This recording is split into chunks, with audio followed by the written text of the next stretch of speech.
A room in Justice Landby's house. Enter Millicent and Gratiana. Millicent. 'Tis his command to whom I owe all service I should attend you. Gratiana. Thou art too diligent. I prithee leave me. Millicent. I should be unhappy to be offensive in my duty, yet had I no charge upon me, I should much desire to wait. Gratiana. On me, Millicent. I know not why your sorrow does invite me. Gratiana. Thou art too young to be acquainted with it. Millicent. I know it would not become my distance to dispute with you at what age we are fittest to receive our grief's impression. Gratiana. Leave me to myself. Millicent. I must, if you will have it so. Gratiana. Methought I saw him drop a tear, come back again. What should he mean by this unwillingness to part? He looks as he would make me leave my own misfortune to pity his. Thy name, Millicent. I am called Millicent. Gratiana. Dost thou put on that countenance to imitate mine, or hast a sorrow of thy own thou wouldst express by it? Millicent. Mine does become my fortune, yet yours does so exactly pain or misery, that he that wanted of his own would mourn to see your picture. Gratiana. Mine is above the common level of affliction. Millicent. Mine had no example to be drawn by. I would they were akin, so I might make your burden less by mine own suffering. Gratiana. I thank thy love.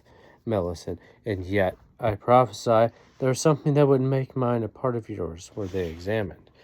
Gratiana. Passion makes thee wild now. Millicent. You have encouraged me to boldness. Pardon my ruder language.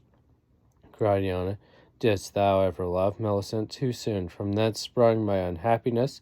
Gratiana. And mine. Millicent. My affliction, riper than my years, hath brought me so much sorrow. I do not think that I shall live to be a man. Gratiana. I like thy sad expression.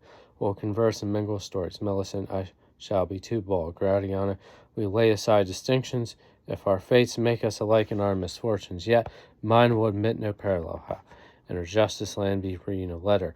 We were interrupted, and let's withdraw. Now begin. Millicent. You may command, and when your story's done, mine shall maintain the scene.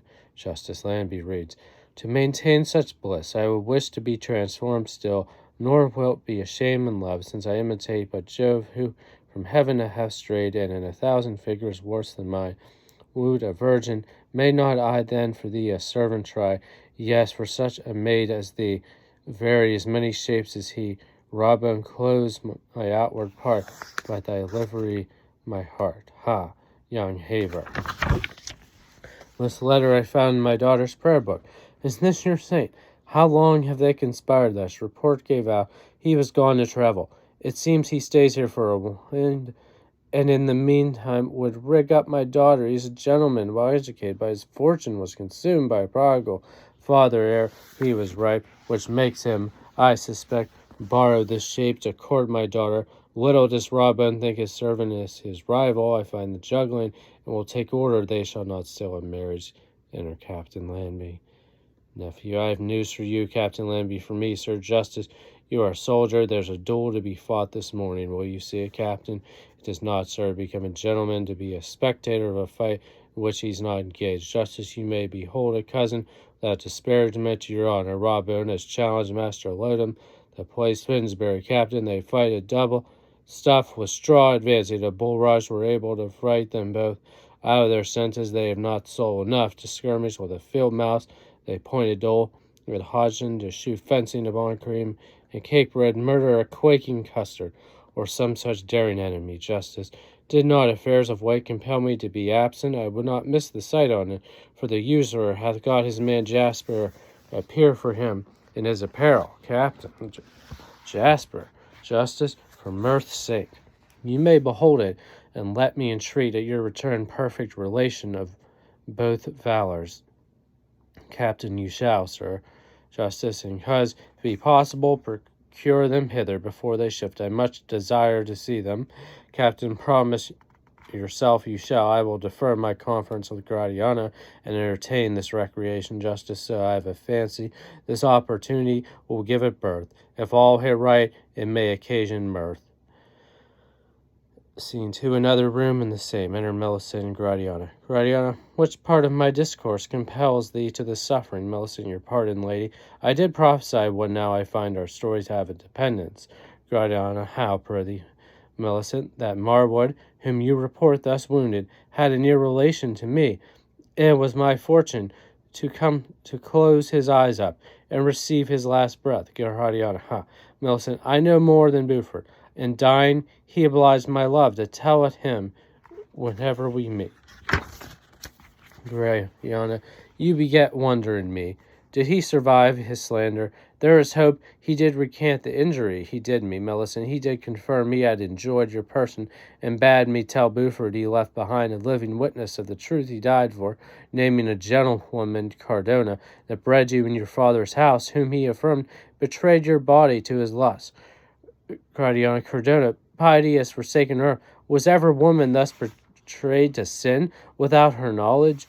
Millicent, would he had not been my kinsman, I begin to fear him. Gratiana, wherein had I offended Marwood, he should alive and dead, sir, persecute my fame. Cardona, too, in the conspiracy, 'tis time to die then. Millicent, my heart mourns for you, in the assurance of your innocence. And were I worthy to direct you, Gratiana, has malice found out another murderer? Would you be pleased to hear me? I could point you out a path would bring you no repentance to walk in, if, as I am confident your goodness fears not what Cardona can accuse your honor with. Let her be examined, then her knowledge will quit you or make your suffering appear just. This is an easy trial, and since Marwood had a stubborn soul, for though he were my kinsman, I prefer justice, and held shame to check his own report. Women have softer natures, and things may be so managed, if there be a treason, to enforce confession from her. Would you please to employ me in this service, and though unworthy, be directed by me? I beg it from you. I'll engage in my being. You shall find comfort in it. Gratiana, do anything, but I am lost already. Millicent, you much honor me. Scene 3, Finsbury. Enter Lodom and Camillion. Lodom, Camillion, see, and if he be come yet, bring me word hither. Camillion, I see one lying on the ground. Lodom, is there so? Let's still away before we be discovered. I do not like when men lie. Beside, there may be 3 or 4 of a heap. For aught we know, let's back, I say. Camillion, 'tis a horse. Lodom, hang him, jade. I knew it could be nothing else. Is the coast clear, Camillion? Camillion, I see nothing but 5 or 6. Lodom, 5 or 6, treachery and ambush. 'Tis valor to run. Camillion, they be windmills. Lodom, and yet thou wouldst persuade me 'twas an ambush for me. Camillion, I. Lodom, come, thou wert afraid, and the truth were known, but be valiant, I have a sword, and if I do draw, it shall be against my will. Is he not come yet, Camillion? And he were between this and Moorgate, you might send him. Lodom, if he come, somebody shall smell savory. He and I part, by this flesh, 'tis he.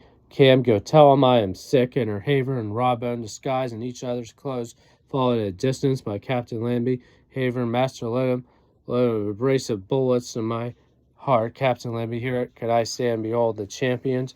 Lodom, I have expected you this 2 hours, which is more than I have done to all the men fought withal since I slew the High German and Tuttle. Captain Whoreson, mole catcher.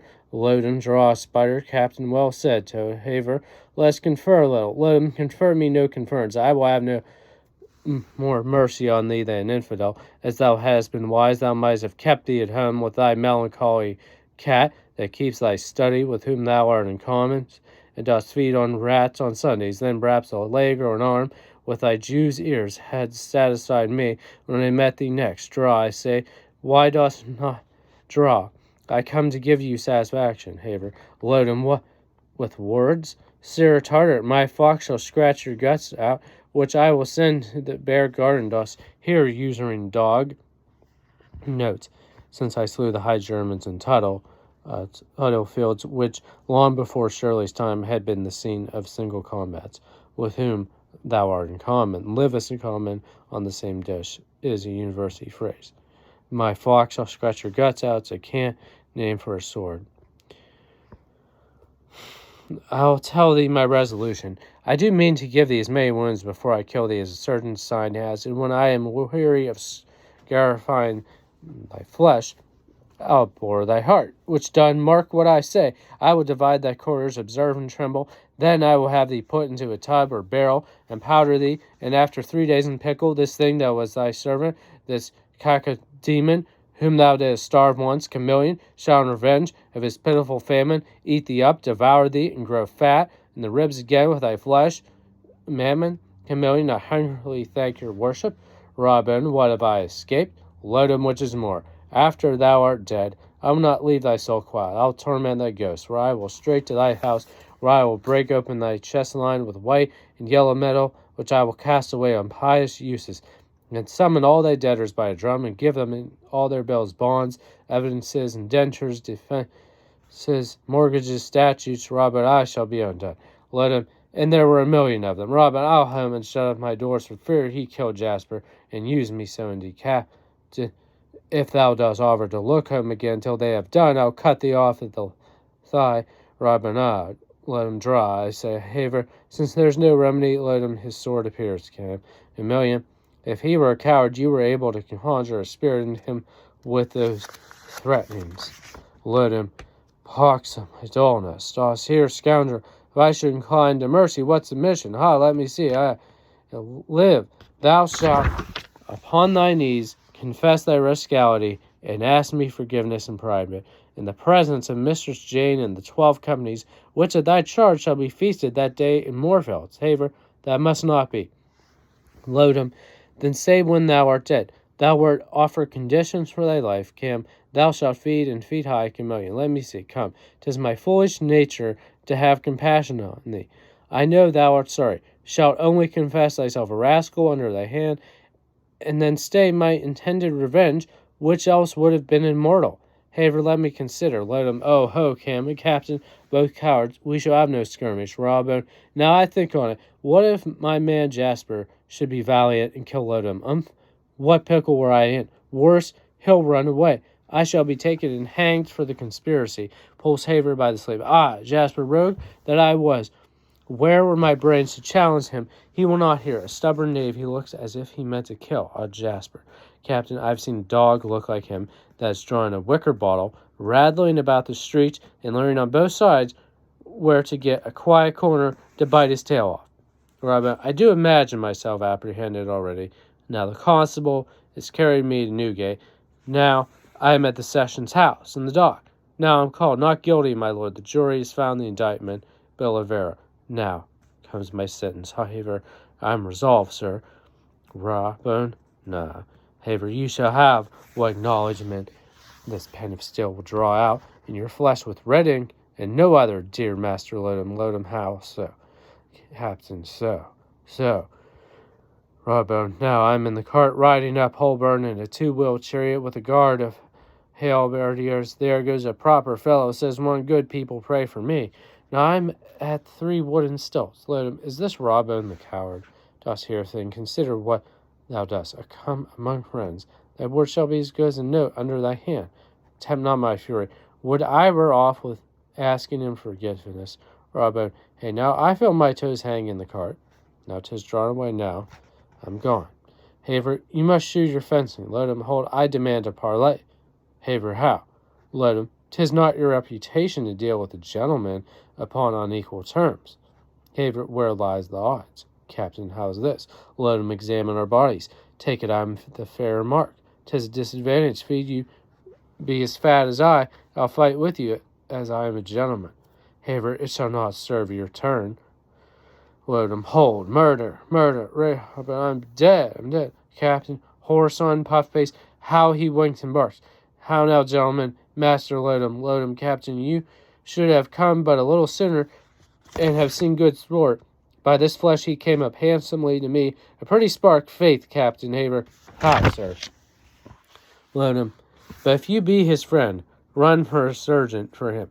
I have hurt him under the short ribs, beside a cut or two in the shoulder. Would I were in a miller's sack yonder, though I were ground for to be quit of them. Haver, you will not use me thus. Lodom, I were best deliver my sword ere I be compelled to it.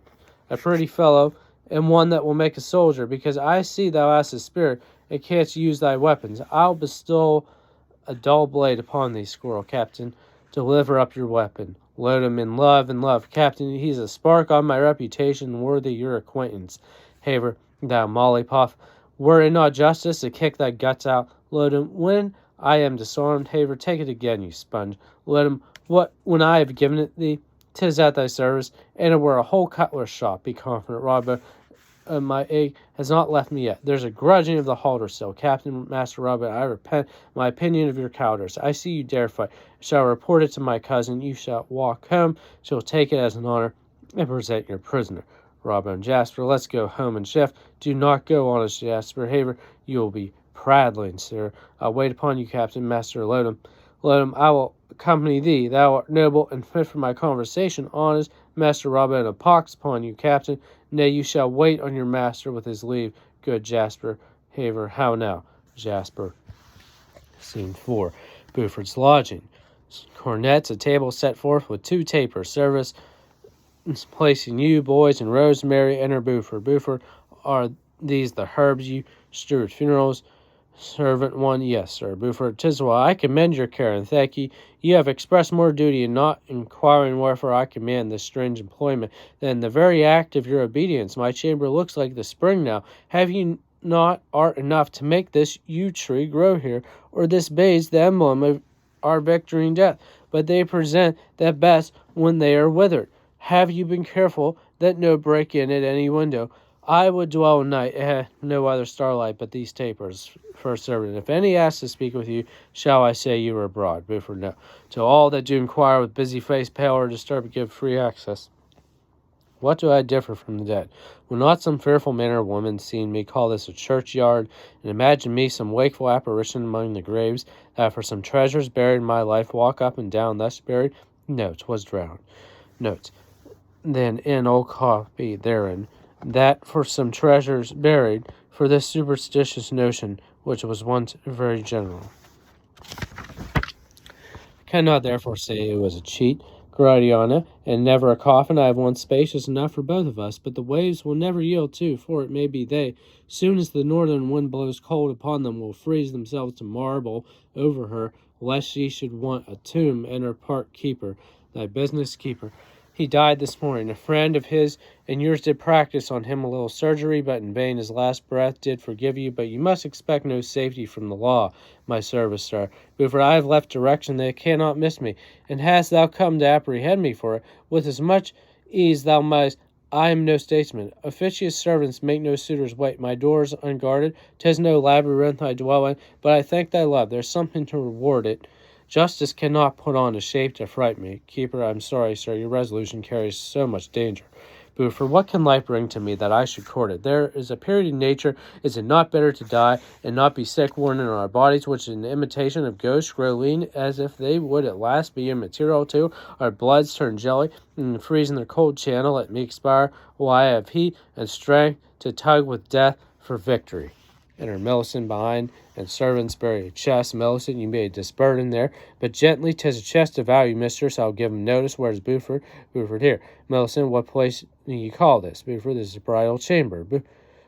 Millicent, presence whore. Buford, have you anything to say to me? Millicent, yes. Buford, proceed. Millicent, I come to visit you. Buford, you're not welcome then. Millicent, I did suspect it, and have therefore brought my assurance with me. Must require satisfaction for a kinsman's death of one Marwood. Buford, ha.